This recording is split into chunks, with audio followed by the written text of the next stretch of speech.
తలలో ఉంచి కళ్ళు మూసుకున్నట్లయితే వాక్య సహాయ నిమిత్తం ప్రార్థన చేసుకుందండి. సర్వశక్తి గల మా దేవ, నాయన మమ్మలను ప్రేమించి తండ్రి, మరి ఈ మాసంలో నైనా ఈ చివరి దినాలలో, ఈ సంవత్సరంలో చివరి దినాలలో నైనా ప్రభువా, మమ్మలను క్షేమంగా ఈ రీతిగా మీ సన్నిధిలో కూర్చోబెట్టిన విధానానికి మీకే స్తుతులు స్తోత్రము తండ్రి. ఇప్పటివరకు నాయన పాటల ద్వారా మిమ్మల్ని గణపరచుకునే అదృష్టాన్ని ఇచ్చారు. అందరూ ఒకటి మీకే స్తుతులు స్తోత్రం. నైనా ఈ సమయంలో నుంచి దైవ గ్రంథంలో నైనా ప్రభా, నైనా కొన్ని మాటలను మేము నేర్చుకునబోచుండగా తండ్రి, పలుకబడుతున్న ప్రతి మాట నా తండ్రి ఏమాత్రము కూడా నా సొంత జ్ఞానంతో మాట్లాడక ప్రతి మాట మీ యొక్క ఆత్మ సహాయంతో పలుకుటకు నన్ను మీ ఆత్మతో నింపండి. నైనా అల్పుడను వట్టివాడనైనా నన్ను నిలబెట్టి తండ్రి మీ పాత్రగా వాడుకుంటున్నందుకు అందరూ బట్టి మరొకసారి ప్రభు అయిన యేసుక్రీస్తు ద్వారా మీకు కృతజ్ఞతాస్తుతులు చెల్లిస్తున్నాను తండ్రి. ఇదిగో నాయన ప్రభా, లేఖనము నాయన ప్రభా మీ యొక్క ఆత్మ సహాయంతో పలుకుటకు నాయన ప్రభా మీ యొక్క జ్ఞానాన్ని నాకు అనుగ్రహించండి తండ్రి. ఇదిగో నా తండ్రి, వింటున్న బిడ్డలు కూడా మాటలు విని విడిచిపెట్టక హృదయమందు భద్రపరచుకొని మీకోసం ఉన్నతంగా బ్రతికి పిల్లలముగా మేమందరము ఉండటానికి మీ సహాయతని మాకు ప్రసాదించమని మా ప్రభు మీ ప్రియ కుమారుడనే యేసుక్రీస్తు వారి పేరట మిక్కిలి వినయంతో ఈ ప్రార్థన అడిగి వేడుకుంటున్నాను తండ్రి. ఆమేన్. మంచిదండి. ఇప్పటివరకు మనలందరినీ ప్రేమించి కాచి కాపాడిన దేవునికి ప్రభు అయిన యేసుక్రీస్తు ద్వారా కృతజ్ఞతాస్తుతులు చెల్లించుకుంటున్నానండి. అలాగనే కూడి వచ్చిన మీ అందరూ కూడా యేసుక్రీస్తు నామములో నా హృదయపూర్వకమైన వందనములు చెల్లించుకుంటున్నాను. ఈరోజు మనము ఆలోచిస్తున్న సందర్భం ఏంటి అంటే, ప్రభు అయిన యేసుక్రీస్తు వారు మన కోసం ఎంతో త్యాగం చేశాడు, ఆయన నా కోసం ప్రాణం పెట్టాడు అని మన అందరము కూడా చెప్పుకుంటూ ఉంటాం. ఆయన గురించి కొత్తగా తెలుసుకోవాల్సింది ఏముంది, కొత్తగా దాని గురించి మాట్లాడుకోవాల్సిన అవసరం ఏంటి అనే ఆలోచనలో కూడా ఉంటూ ఉంటాం. గమనించాలి, మనం యేసుక్రీస్తు వలె మనము కూడా మన ఎడల దేవునికి ఉన్న చిత్తాన్ని మనం ఏం చేయాలి అంటే నెరవేర్చడం అనేది మన బాధ్యత. ఎందుకు అంటే, ప్రభు అయిన యేసుక్రీస్తు వారు తాను మనలను ప్రేమించి, దేవుడు మనలను ప్రేమిస్తున్నాడు, తాను మనలను ప్రేమించి మన కోసం ప్రాణం పెట్టాడు. నిజంగా దేవుడు మనలను ఎంతగా ప్రేమిస్తున్నాడో తెలియాలి అంటే ఎవరి గురించి తెలియాలో తెలుసా? ఎవరి గురించి తెలియాలి? ప్రభు అయిన యేసుక్రీస్తు వారి గురించి తెలిస్తే అసలు దేవుడు నిన్ను నన్ను ఎంత ప్రేమిస్తున్నాడో అనేది అర్థమవుతుంది పిల్లలు. ఏంటి, పండగలు జరుపుకునే ఆనందములో ఉన్న సమయంలో ప్రభు అయిన యేసుక్రీస్తు వారి బలి మాట్లాడుకోవడం ఏంటని మీకు అనిపించవచ్చు. కానీ ఎందుకు ఈ బలి పరమార్థము గురించి మనం ఆలోచన చేయాలి అంటే, దేవుని ప్రేమ తెలియాలి మనకు. ఎంతగా ప్రేమించాడు అంటే, సాక్షాత్తు పరలోకంలో ఉన్న ప్రభువుని ఈ భూమి మీదకు పంపించి నీకోసము నా కోసము తన చివరి రక్తపు బొట్టు వరకు కూడా కార్చి మనకి ఏమి ఇచ్చాడు? గొప్ప రక్షణనిచ్చాడు. ఇంత రక్షణను పొందుకున్న మనము ఏం చేయాలి అంటే, క్రీస్తు వలె మనము కూడా మన ఎడల దేవునికి ఉన్న చిత్తాన్ని మనము ఖచ్చితంగా నెరవేర్చడం అనేది చాలా అవసరం. ఎందుకు అంటే, ప్రభు బలి పరమార్థము తెలిస్తే ఆయన చిత్తాన్ని ప్రతి ఒక్క క్రైస్తవుడు కూడా నెరవేరుస్తాడు. పూర్వకాలంలోనే ప్రభు అయిన యేసుక్రీస్తు వారు ఈ భూమి మీదకు రాకముందు సుమారుగా 750 సంవత్సరాల క్రితమే ప్రభు అయిన యేసుక్రీస్తు వారు గురించి కొన్ని గొప్ప మాటలు గ్రంథములో ఉన్నాయి. ఆయన వస్తాడు, మనందరి కోసం ప్రాణం పెట్టి మనలను రక్షణలోకి నడిపిస్తాడు, ఆయన ద్వారా నిత్య జీవం ఉంటుంది అని. అంత మాత్రమే కాకుండా మీకోసం ఆయన ప్రాణం పెడతాడు. ఎలా పెడతాడో ఒకసారి దైవ గ్రంథంలోనికి వెళ్ళి మనం చూసుకున్నట్లయితే ఎప్పుడు మాటలు ఇవి? ఎప్పుడు మాటలు అంటే ప్రభు అయిన యేసుక్రీస్తు వారు ఈ భూమి మీదకి ఇంకా రాలా, కొన్ని వందల సంవత్సరాల టైం ఉంది. అప్పుడుకే ముందు తెలియచేస్తున్నాడు.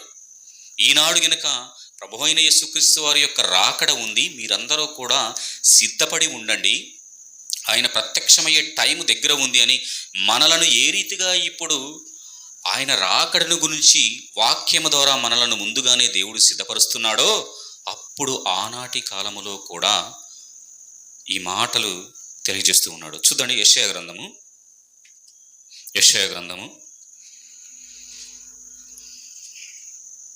53వ అధ్యాయము 6-7 వచనాలు చూడండి ఒకసారి. మనమందరము గొర్రెల వలె త్రోవ తప్పితిమి, మనలో ప్రతి వాడును తనకిష్టమైన త్రోవకు తొలిగెను. ఏమండి, మనందరము కూడా ఏమైపోయామంట? త్రోవను తప్పిపోయాము. ఏ త్రోవకి వెళ్ళిపోయాము? మనందరము కూడా మనకిష్టమైన త్రోవలకు తప్పిపోయి దేవుడంటే ఏంటో తెలియని స్థితిలో మన జీవితాలు కొనసాగుతూ ఉంటే, ఆయన రాబోతున్నాడు, ఆయన మీకోసం ప్రాణం పెడుతున్నాడు, ఆయన మిమ్మల్ని రక్షణలో నడిపిస్తాడు అని చెప్పేసి ఎప్పుడు ప్రభు అయిన యేసుక్రీస్తు వారు ఈ భూమి మీదకి రాకముందు జరిగిన సందర్భం ఇది. 7వ వచనంలో, యెహోవా మనందరి దోషములను అతని మీద మోపెను. ఎవరి దోషములు? మన అందరి దోషములు. నీవు నేను మనందరము చేసిన పాపాలు అతని మీద మోపుతాడంట. ఎప్పుడు చెబుతున్నాడు ఈ మాట? ప్రభు అయిన యేసుక్రీస్తు వారు రాక ముందటి మాట. ఇది ఒకటి గుర్తుపెట్టుకోవాలి. ఎందుకు పదే పదే ఈ యొక్క విషయాన్ని మీకు తెలియజేస్తున్నాను అంటే, ఇది పాత నిబంధన గ్రంథంలోని సందర్భం. ప్రభు అయిన యేసుక్రీస్తు వారు ఈ భూమి మీదకి వచ్చింది మనం ఎప్పుడు చూసుకుంటాం? నూతన నిబంధనలు చూసుకుంటాం. మీకు అర్థం అవ్వాలని ప్రభు అయిన యేసుక్రీస్తు వారు రాక ముందు జరిగిన సందర్భాన్ని చెప్తున్నాను. అతడు దౌర్జన్యమునందెను, బాధింపబడినను, అతడు నోరు తెరవలేదు. చూడండి, యెహోవా మన అందరి దోషములు ఆయన మీద మోపాడు. అతడు ఏంటంట? అతడి మీద ఏం చేస్తారు? ఇంకా దౌర్జన్యము నొందినను, బాధింపబడినను, అతడు ఏం చేయలేదంట? నోరు తెరవలేదు.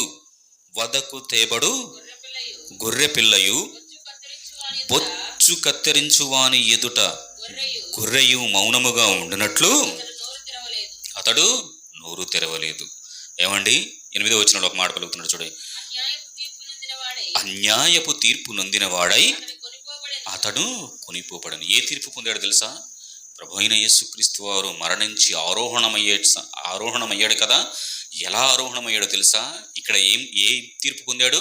అన్యాయపు తీర్పు పొందాడు.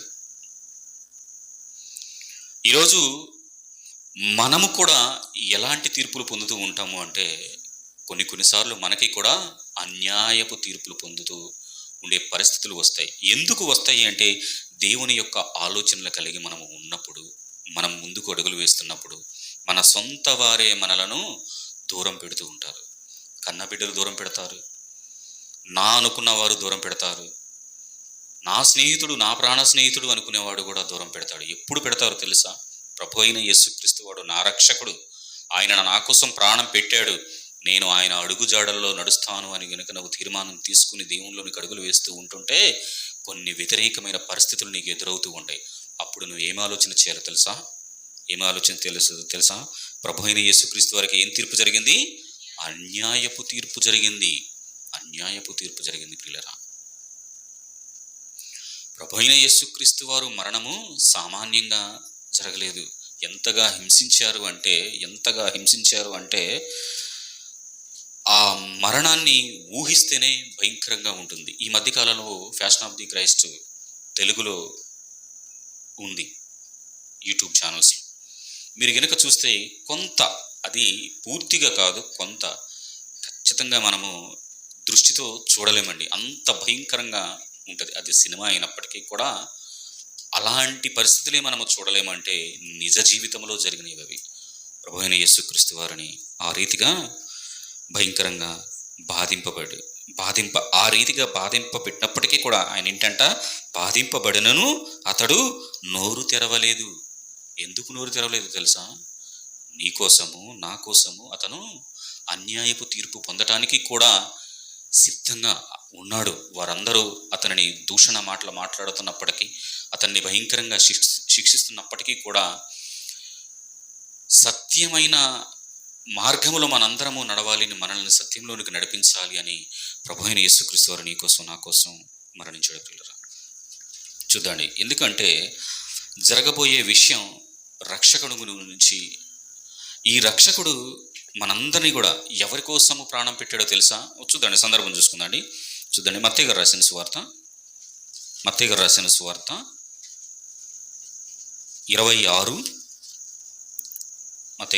సువార్త 26 వచనం, 26వ అధ్యాయము 26వ వచనం ఒకసారి చూడండి.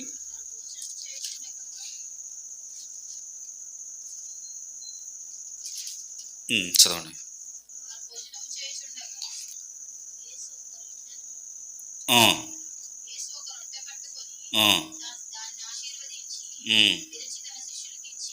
విరిచి తన శిష్యులకిచ్చి, మీరు తీసుకుని తినుడి, ఇది నా శరీరం అని చెప్పాను. మరియు ఆయన గిన్నె పట్టుకొని కృతజ్ఞతాస్తుతులు చెల్లించి వారికి ఇచ్చి, దీనిలోనిది మీరందరూ త్రాగుడి. ఇప్పుడు మనందరము కూడా ప్రభువైన యేసుక్రీస్తు వారి శరీరాన్ని, ఆయన యొక్క పవిత్ర రక్తానికి సాదృశ్యమైన ద్రాక్షరసాన్ని తీసుకుంటున్న మనందరము కూడా ఈ యొక్క క్రమములోని మార్గమే. ఇది నా రక్తము అనగా పాప క్షమాపణ నిమిత్తము అనేకుల కొరకు. ఎవరి కొరకంట? అనేకుల కొరకు చిందింపబడుచున్న నిబంధన రక్తము. అనేకుల కొరకు, సర్వమానవాళి కొరకు, నీ కోసం నా కోసం, మనొక్కరి కోసం కాదు ప్రియులారా, మనొక్కరి కోసం కాదు. నేను మీకు మాట్లాడుతూ రాత్రి చివరి టైంలో అనుకుంటా నేను మీకు ఒక విషయాన్ని చెప్పాను. మారు మనసు పొందిన వారి గురించి మనము పదే పదే ఆలోచన చేయటం కాదు, కానీ ఎవరైతే ఇంకా ప్రభు బలి పరమార్థము తెలియకుండా ఉన్నారో వారి గురించి మనం ఏం చేయాలి? ప్రార్థన చేసి అనేకులకు ప్రభు బలి గురించి తెలియచేయాలి అన్నాను. అదేంటండి, మనము పిలవకపోతే ఎలా వస్తారు అంటే, మనము సభ పెడతాము చూడండి, అప్పుడు పిలవాలి. అలాగనే మనము శుక్రవారం నాటి ఉపవాస ప్రార్థనా కార్యక్రమం అప్పుడు మనము కార్యక్రమం సందేశం తీసుకునే టైంలో వాళ్ళందరినీ కూడా పిలుస్తూ ఉంటాం. ఈ యొక్క ఆదివారమున వారందరూ కూడా వేరే దగ్గరికి వెళుతున్నప్పుడు మనము పిలిచి ఏం చేయకూడదు, వారి ఇష్టపూర్వకముగా రావటానికి మనము మిగతా దినాలలో మనం ఏం చేయాలి? వారిని పురికొలపాలి. నిజంగా ఎక్కడికి పోలేని స్థితిలో ఉంటున్నారు అంటే నిజంగా వారిని ప్రేమించాలి, వారిని ఆహ్వానించాలి.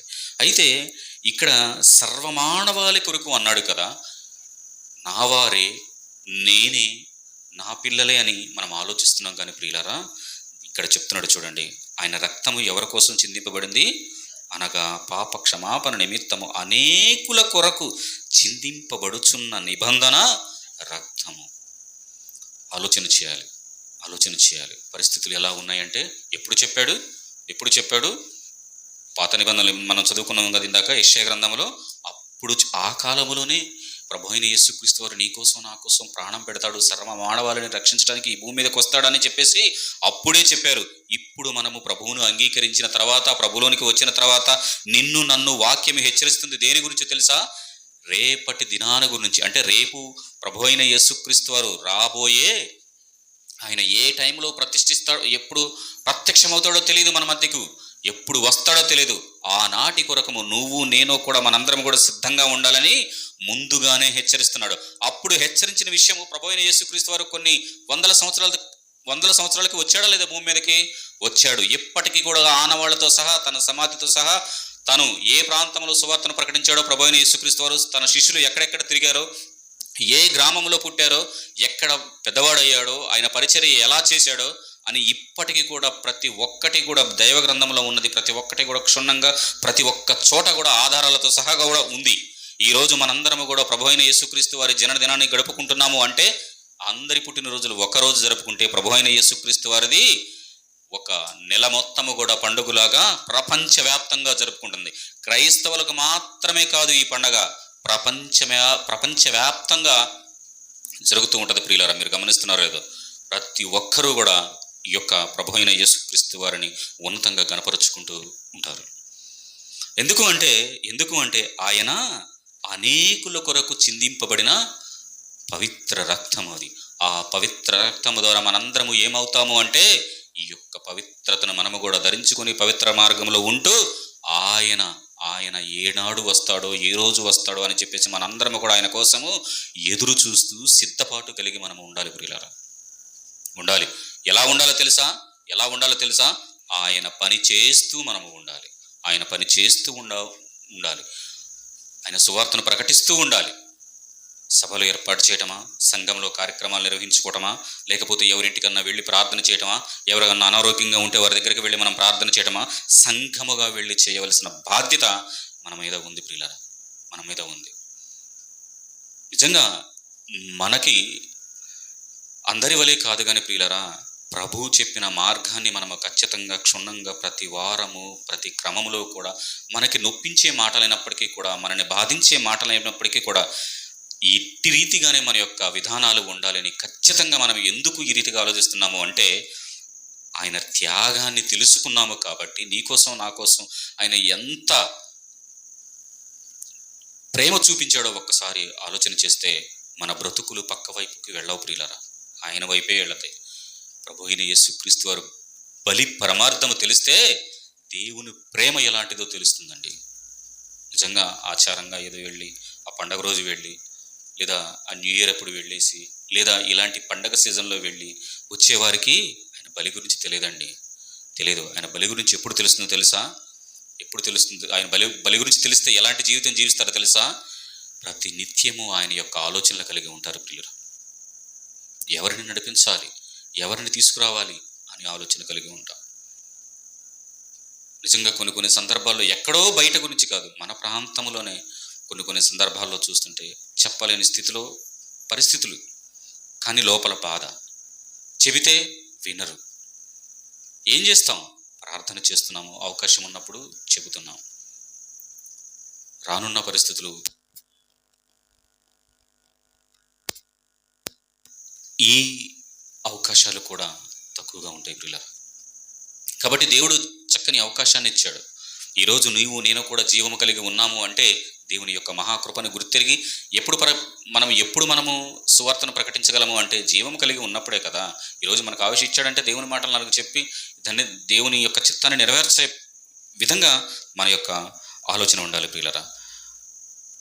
కాబట్టి మనందరము కూడా ఎలా ఉండాలి అంటే, ప్రతి ఒక్కరి గురించి కూడా మనము ప్రార్థన చేస్తూ వారిని దేవునిలోనికి నడిపించే విధముగా ఉండాలి. చూద్దండి, యోహాను గారు రాసిన సువార్త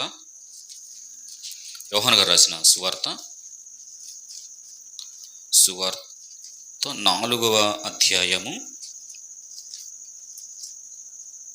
నేను త్వరగానే ముగిస్తా, దయచేసి చలి అని ఎవరో కూడా ఇబ్బంది పడొద్దు, తొందరగానే మనము ముగించుకుందాండి. ఒకసారి చూడండి, 4వ అధ్యాయము. కొంతమంది చలికి పాపం భయపడి దేవుని దగ్గరికి రాలేకపోతున్నారు దేవుని మాటలు వినడానికి. చలికి భయపడి చదవండి. యోహాను సువార్త 4వ అధ్యాయము 34వ వచనం. యేసు వారిని చూచి, నన్ను పంపిన వాని చిత్తము నెరవేర్చుటయు ఆయన పని తుద ముట్టించుటయు నాకు ఆహారమై ఉన్నది. యేసుక్రీస్తు వారికి ఏమి ఆహారంగా ఉంది? దేవుని పని చేయటం ఆయనకు ఆహారంగా ఉందంట. మనకి కూడా ఏమి ఆహారం? మనం నిత్య జీవానికి వెళ్ళాలి అంటే మనం ఏంటి మనకు ఆహారం అంటే ఆయన పని. ఆయన పని. నిజంగా సువార్తను ప్రకటిస్తూ ఉన్నామంటే మనము ఆత్మీయమైన ఆహారాన్ని మనము వింటున్నప్పుడు, ప్రకటించినప్పుడు, ఆయన పనిలో ఉన్నప్పుడు మనందరం కూడా ఆత్మీయమైన ఆహారాన్ని భుజిస్తున్నట్లు ప్రియులారా. ఆహారం భుజించాలి. మనం భుజించకపోతే మనం ఏమైపోతాము? క్షీణించిపోతాము. ఇప్పుడు ఉదాహరణకి మనం ఈ శరీర సంబంధమైన ఆలోచనలకు మనం ఆలోచిస్తే, మనం 2 రోజులు అన్నం తినలేదనుకోండి, ఏమైపోతాము? నీరసపడిపోతాము, నిలబడలేము, పడిపోతాము. అలాగనే ఆత్మీయమైన ఆహారము కూడా ప్రతి దినము మనము తినాలి. ఇతరులకు కూడా ఏం చేయాలి? పంచాలి. కొంతమంది ధనికులు, కొంతమంది జాలి కలిగి మంచి మనసు కలిగిన వాళ్ళందరూ కూడా ఏం చేస్తూ ఉంటారు? వారికి ఉన్న దానిలో కొంత పేదలకు, వారికి, వీరికి, కొన్ని ఆశ్రమాలకు ఏం చేస్తూ ఉంటారు? ఆహారాన్ని పంచుతూ ఉంటారు. చూడండి, వారి లోక సంబంధమైన విషయాల్లోనే ఇదిగో ఈ పని చేస్తే నాకు దేవుని మెప్పు ఉంటుందని కొంతమంది చేసేవారు ఉన్నారు, కొంతమంది జాలిపడి చేసేవారు ఉన్నారు. కానీ మనము ఈ యేసు వారిని చూచి నన్ను పంపిన వాని చిత్తము నెరవేర్చుటయు, ఆయన పని ఎప్పటి వరకంట? చివరి వరకు నాకు ఆహారమై ఉన్నది. చూడండి, మనము కూడా అటు రీతిగా ఆయన పనిని ఎలా చేయాలి అంటే, ఇది ఆహారం, ఇదిగో నేను కుర్చీలు తీస్తున్నాను, ఇదిగో సువార్తను ప్రకటిస్తున్నాను, ఇదిగో వాక్యాన్ని వింటున్నాను అని అలాంటి ఆలోచన కలిగి ఉండి, దేనికి ఆహారం? ఆత్మీయంగా మనము బలపడటానికి, దేవునిలో ఎదగటానికి. మీరు చూస్తూ ఉండండి, నేను అంటున్నానని కాదు, ఒక్క నెల రోజులు కూడా అవసరం లేదు, 2 వారాలు, ఈ వారం మిస్ అయిపోయి 2 వారాల పాటు సన్నిధికి కనుక వెళ్ళకపోతే 3వ వారం కూడా రాలేవు, 4వ వారం కూడా రాలేవు, వెనక్కి వెళ్ళిపోతానే ఉంటాం. ఖచ్చితంగా జరుగుతూ ఉంటుంది ప్రియులరా. అందుకనే నేను ఏమంటూ ఉంటానంటే, ప్రతి క్రమాన్ని కూడా మీకు మనసు నొచ్చుకున్నా, మీరు ఇబ్బంది పడ్డా, వచ్చినా రాకపోయినా ఎందుకు అంత ఖచ్చితంగా చెబుతున్నాను అంటే, ఇది ఆహారం కనుక భుజించకపోతే ఆత్మీయంగా అనారోగ్యానికి గురయ్యే పరిస్థితులు వస్తాయి ప్రియులరా. అనిపించవచ్చు, ఎందుకు ఇంత ఖచ్చితంగా అంటే, ఖచ్చితంగా అధికారము గల వారి వలె ఖచ్చితంగా బోధించాలి. అయ్యో వీళ్ళు నాకు దూరం అవుతారే. ఏమండి, నేను ఒక మాట చెప్తూ ఉంటాను, పగవాడు ఏం చేస్తాడంట? లెక్కలేనన్ని ముద్దులు పెడతాడు. వాడు ఏదో ప్రేమగా ఏదేదో బుచ్చగిస్తాడు, ఏదేదో చెబుతాడు, కానీ నిన్ను వక్రమైన మార్గంలోనికి నడిపిస్తాడు. ప్రేమ కలిగిన వాడు ఏం చేస్తాడు? ప్రేమ కలిగిన తండ్రి ఏం చేస్తాడు? దండించి ఏమాత్రం తేడా చేసినా ఈపి పగలగొడతాడు. ఎందుకో తెలుసా? పిల్లల క్షేమం కోరి. పిల్లలకి తండ్రి నిజంగా విలన్లాగా కనిపిస్తాడు, కానీ ఆ విలన్లాగా ఉన్న వ్యక్తిలో ఎంత ప్రేమ ఉంటుందో తెలుసా? పిల్లల పట్ల తండ్రికి ఆ ప్రేమ చాలా విలువైంది. ఈ మాటలు కూడా నిన్ను నన్ను గద్దించేటప్పుడు నొచ్చుకోవచ్చు. ఈ మాటలు నీకు నాకు బెత్తమోలే దెబ్బలు పడుతున్నట్లుగా అనిపిస్తుంది. కానీ అలాంటప్పుడు ఏం చేయాలి అంటే, నా తండ్రి ఆయన నన్ను ప్రేమిస్తున్నాడు, ఆయనలో నన్ను నిలబెట్టడానికి, ఆయన నన్ను హత్తుకుంటూ నన్ను ఆ యొక్క నిత్య జీవాన్ని చేర్చడానికి నా తండ్రి నన్ను ప్రేమించి ఇలాంటి విలువైన సంగతులు తెలియజేస్తున్నాడని ఏం చేయాలి? మనము ఆయన ఎదుట సహగలి పడాలి ప్రియులారా. ఏది చేసినా, ఆయనకి నచ్చని పని ఏదైనా చేసి ఉంటే వెంటనే ఆయన దగ్గర మనము ఒప్పేసుకుంటే, మరలా మనుషుల వలె అప్పుడు అలా అంట కదా, నువ్వు అప్పుడు ఇలా చేసావు కదా అని అనడు. ఎవరు? దేవుడు మరలా ఆ ప్రస్తావన తీసుకురాడు. చేసావా, అడిగావా క్షమాపణ, ఇంకా తీసేయక, ఇంకా మరలా అది మళ్ళీ రిపీట్ చేయొద్దు, ఇంకా అది అయిపోయింది. అంత గొప్ప మనస్సు ప్రియులారా దేవునిది. అలాంటి గొప్ప మనస్సు తెలియాలంటే మొదట ఎవరి గురించి తెలియాలి? ప్రభు అయిన యేసుక్రీస్తు వారు నా కోసం ప్రాణం పెట్టాడని తెలియాలి. మీరు గుండెల మీద చేసుకుని చెప్పండి, మన కోసం ప్రాణం పెట్టేవాడు ఎవరైనా ఉన్నారా? ఏమంటే ఒక కిడ్నీ ఫెయిల్ అయిందంటే 2 కిడ్నీలు ఉన్నవాడు కూడా ఒక కిడ్నీ ఇవ్వాలా లేదా అని ఏం చేస్తాడు? ఎవడో సందేహిస్తాడు. దానికి ఎన్ని రకాలుగా ఉంటుందో. తప్పని పరిస్థితుల్లో ఏమన్నా ముందుకు వస్తారేమో, కానీ చాలా కష్టం ప్రియులారా.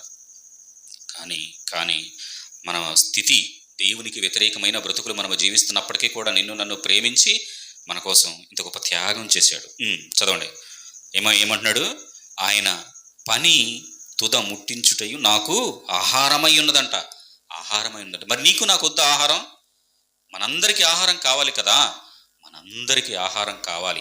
ఈ ఆహారాన్ని పుచ్చుకుంటేనే మనము ఆత్మీయంగా, ఆరోగ్యంగా మనము ఉంటాము అనేది వాక్యము స్పష్టంగా నీతో నాతో మనందరితో మాట్లాడుతూ ఉంది ప్రియులారా. మీరు గమనిస్తారో లేదో కానీ నేను పొద్దున్నే లేచినప్పుడు నేను ఇక్కడ బైబిల్ చదువుకొని నేను వెళుతూ నేను డ్రైవింగ్లో కూడా ఈ మాటలు ఆలోచిస్తుంటా. మీరు నాకు ఒక్కోసారి ఎదురుపడేది కూడా నాకు గుర్తుండదు. మీరు అసలు ఇప్పుడు రోడ్డు మీద కూడా ఎవరైనా ఎదురుగా వస్తున్నా కనీసం నువ్వేంది పలకరేవు అని చెప్పేసి మాట్లాడే వాళ్ళు కూడా ఉన్నారు. ఎందుకు అంటే నేను పని చేసుకోవాలి, ఇవన్నీ చూసుకుంటూ తిరుగుడు పని ఎక్కువ. మరి సాయంత్రం వచ్చేలకి మనకి మరి ఇల్లు గడవటానికి కొంత ధనం అనేది అవసరం.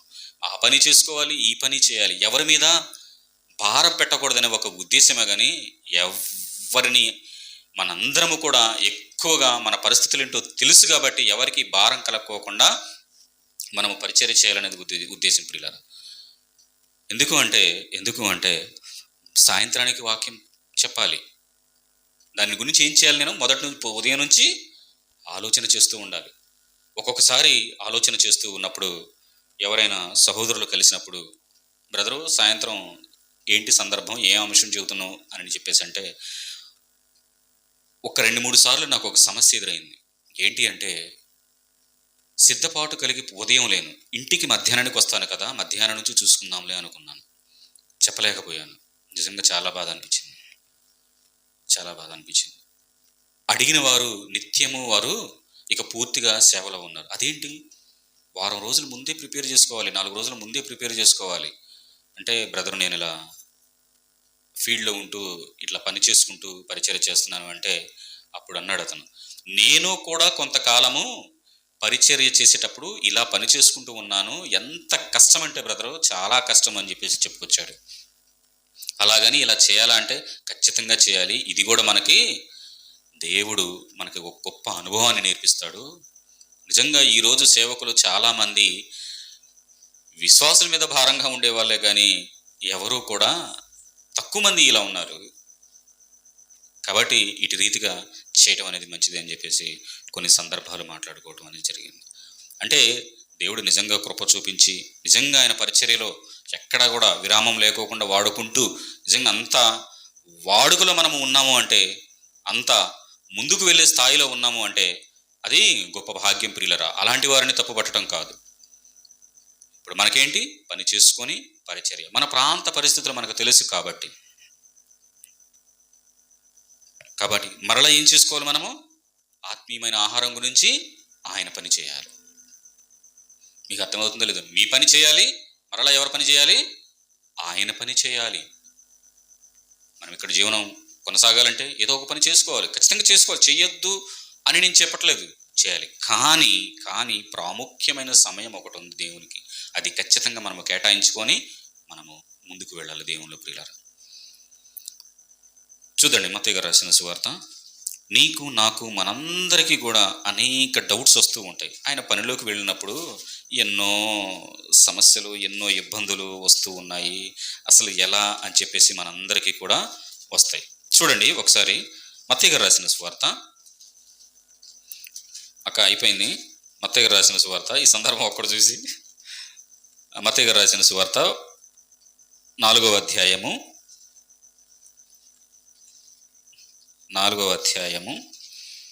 3వ వచనం నుంచి 11 వరకు చూసుకుందండి.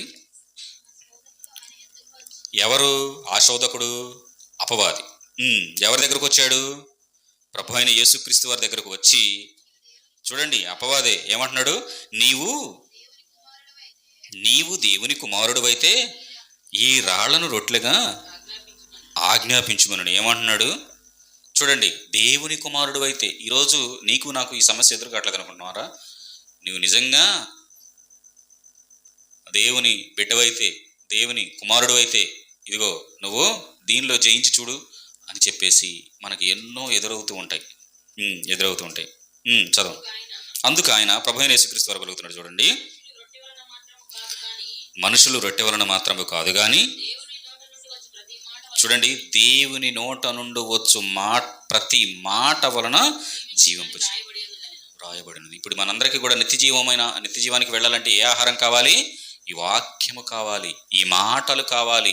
దేవుని నోట నుంచి వచ్చిన మాటలు పరిశుద్ధాత్మ ప్రేరణతో భక్తులు రాసి ఈరోజు నీకు నాకు మనందరికీ కూడా ఎందుకు ఇంత అనుకూలంగా మనకు దేవుడు ఈ గొప్ప విలువైన వజ్రాలు లాంటి మాటలు ఇచ్చాడో తెలుసా? మనము కేదర చేయట్లేదు, మనం లెక్క చేయట్లేదు కానీ ప్రియులరా, ఇవి మనము ఎంత వెల పెట్టినా కొనలేని మాటలు ఇవి, గ్రహించాలి. చూడండి, మళ్ళీ మళ్ళీ వాడు ఏమంటున్నాడు, మళ్ళీ ఆయన తీసుకుని వెళ్ళిందా, ఆయన పైకి నిలబెట్టి దేవాలయపు శిఖరం మీద నిలబెట్టి దేవుని కుమారుడు అయితే ఏమంటున్నది, కిందకు దూకుము,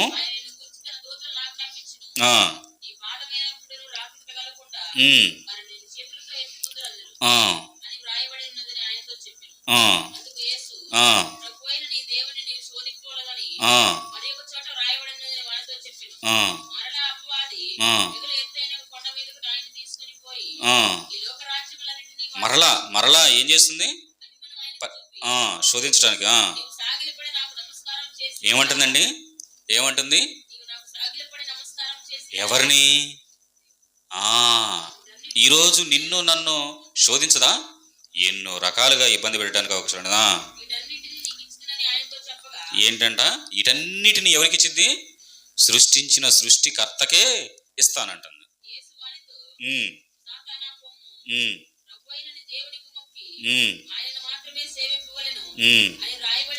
చూడండి, ఆయనను మాత్రమే సేవించాలని రాయబడి ఉందా. అంతటా అపవాది ఆయనను విడిచిపోగా ఇదిగో దేవదూతలు వచ్చి ఆయనకి పరిచర్య చేసిరి. ఈరోజు మనందరము కూడా నాకే ఎందుకు వస్తున్నాయి, నేను జీవిస్తున్నా కానీ ఎందుకు అని అంటే, ఇక్కడ ఎవరిని శోధించింది? సాక్షాత్తు ప్రభు అయిన యేసుక్రీస్తు వారినే శోధించింది. నీవు నేనే అంత, అసలు మన భక్తి అంతా మనం ఎంత మనకు ఉండవా?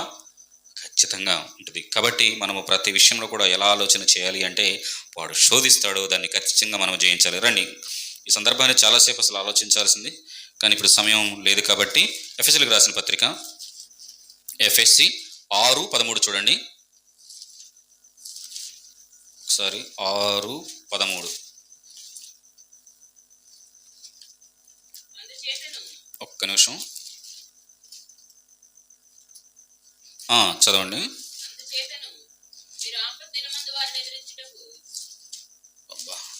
ఒక్క నిమిషం కరెక్టేనా? చదువు.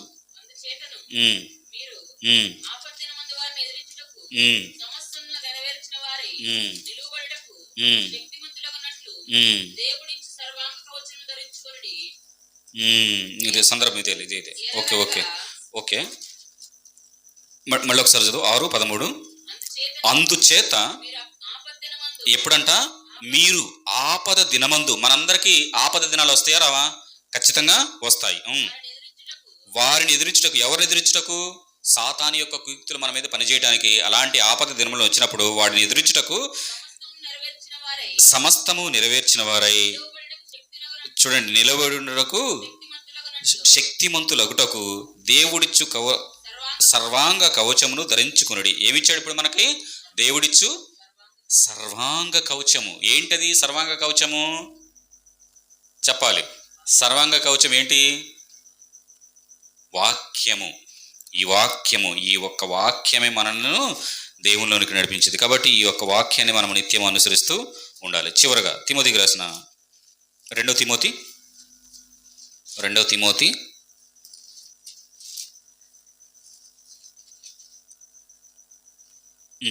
తిమోతి 4వ అధ్యాయము 7-8 చూడండి. వీటన్నిటిని కూడా జయించి భక్తుడు మనకు ఒక విలువైన మాటను తెలియజేస్తున్నాడు. చూడండి, పౌలు గారు, మంచి పోరాటము పోరాడితిని. ఏంటంట? నా పరుగు విశ్వాసమును కాపాడుకుంటుంది. మనం కాపాడుకుంటున్నామా? విశ్వాసమును మనము కాపాడుకోవాలి ప్రియులారా. మనము బలంగా కాపాడుకుంటూ దేవునిలో మనము సర్వాంగ కవచాన్ని మనం ధరించుకున్నాం అనుకోండి, వాడు ఆపద్దినమందు మనలను గురిపెట్టినప్పటికీ కూడా మన చుట్టూ సర్వాంగ కవచం ఉందనుకో, వాడు ఏం చేస్తాడు? ఏమీ చేయలేడు, వాడి వల్ల కాదు. ఈరోజు చూడండి, చాలామంది ఇప్పుడు బుల్లెట్ ప్రూఫ్ అనేది ఉంటుంది కదా, బుల్లెట్ ప్రూఫ్ తుపాకీ పెట్టి కాల్చినా కానీ ఆ బుల్లెట్ ప్రూఫ్ ఉంటే ఆ బుల్లెట్ అతనికి తగలదు. అలాగనే ఈ యొక్క సర్వాంగ కవచము కనుక మనం ధరించుకొని ఉంటే అపవాది నిన్ను నన్ను గురిపెట్టి ఏం చేయాలన్నా కానీ వాడి ఎత్తుగడ నడవదు. ఇలా సర్వాంగ కవచము ధరించుకుని నీతిమంతులుగా జీవించిన మరి భక్తులు, మరి పౌలు గారు నీతి కిరీటము ఉంచబడి ఉన్నది.